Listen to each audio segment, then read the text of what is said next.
Hello, everybody. This is Pastor Green. We're doing another Bible study, Ruth chapter 1.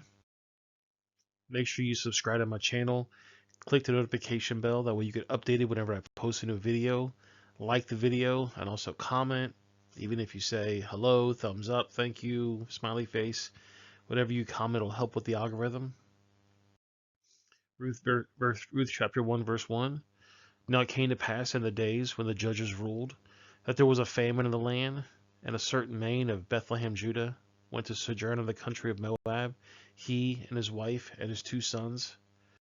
So this man said, there's a famine. We need to go someplace there's not a famine. So he and his wife and his 2 sons packed up and headed to Moab. The name of the man was Elimelech, and the name of his wife was Naomi, and the name of his 2 sons was Mahlon and Chilion, Euphrates of Bethlehem, Judah, and they came to the country of Moab and continued there.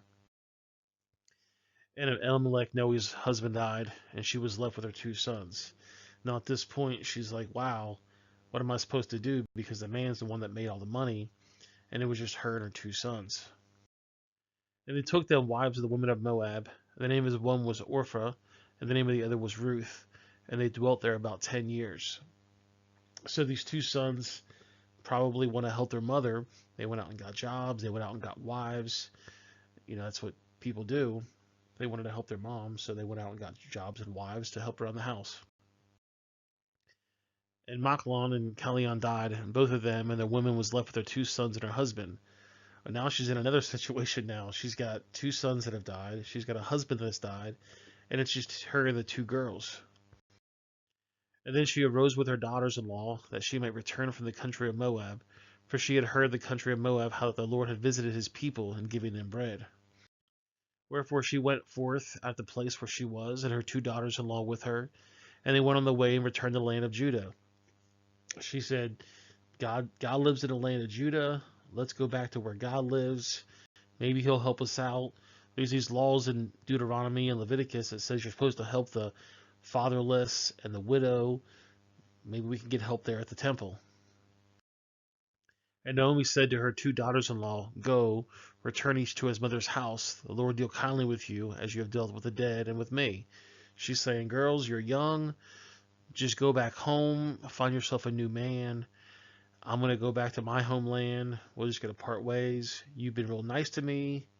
I appreciate you, but it's better for you to go home. The Lord grant you that you may find rest, each of you in the house of their husband. When she kisses them, and she lifted up her voice and she wept. She's like, go back home. You're young. You can find another man. You can find another husband. I'm just an old lady. Just, you go back home and find somebody else. And they said unto her, surely we will return with thee to thy people. They said, we got no place to go. We're going to come back home with you. And Naomi said, turn again, my daughters. Why would you go with me? Are ye any more sons of my womb that there is to be your husband? Now, I don't know that the Moabite girls know about the law of the Lever or the Levites. And basically, the law says that if the husband dies and doesn't have a child, you're supposed to marry the brother. Here, I'll show you. If you go to Deuteronomy 25, it says, if a brethren dwell together and one of them die and have no children, the wife of the dead shall not marry without unto a stranger. Her husband's brother shall go unto her, and take her to be his wife, and perform the duty of a husband's brother unto her. And it shall be that the firstborn which she beareth shall succeed the name of the brother which is dead, that his name will not be put out of Israel. Naomi's saying to her, these 2 girls, I can't have another child that you can remarry to take on, your husband's name. I'm too old, and it's crazy. Ruth 1:12. Turn again, my daughters, go your way, for I'm too old to have a husband. And if I should say, I have hope, if I should have a husband also tonight, and should also bear sons. She's like, I'm too old to find another husband. And even if I did have a husband and we got a baby tonight, it would just take too long. Would you tarry for them till they were grown?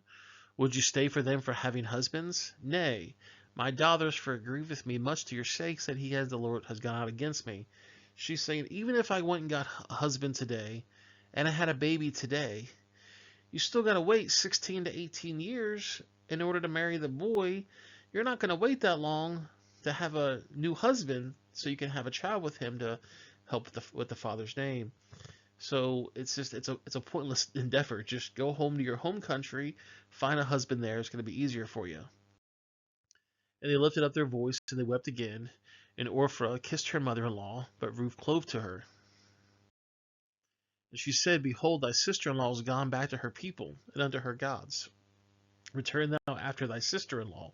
She's saying, Look, your sister, she went back to her people. You should go also.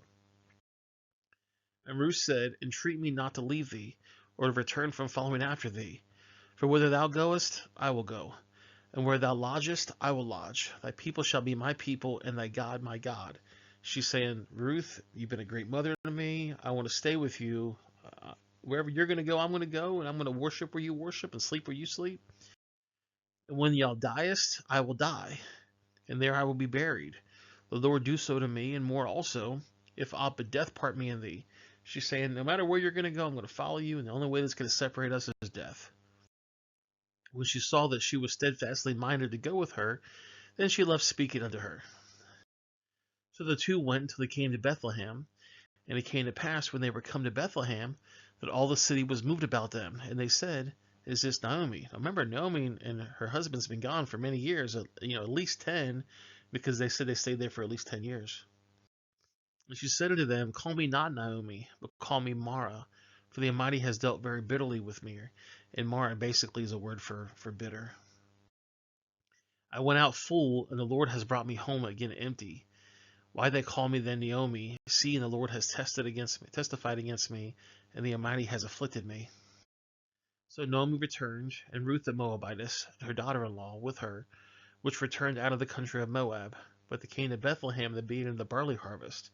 So, again, Ruth said, they're supposed to take care of the widows and the orphans and the fatherless. Maybe if I go back, they're going to help me out. There's certain laws that they have to take care of the widow. There's certain laws that says that we could go into their fields and get fruit and vegetables and get barley and wheat after they're done harvesting. It's set aside for the people that are fatherless and widows. So it's the beginning of the barley harvest. We have a chance of actually getting food. Well, guys, that's the video. I appreciate you guys watching. Make sure you subscribe to the channel, click the bell, like, and also comment. I'm going to put a couple links on the screen. The bottom right is going to be the Ruth Bible study. The top left is going to be, I don't know which playlist yet, but it'll be a playlist up there that you can check out. And then the bottom right is going to be a video YouTube thinks you're going to like. If you know somebody that might benefit from the study, please share it with them. And you can also share it on social media. Have yourself a great day.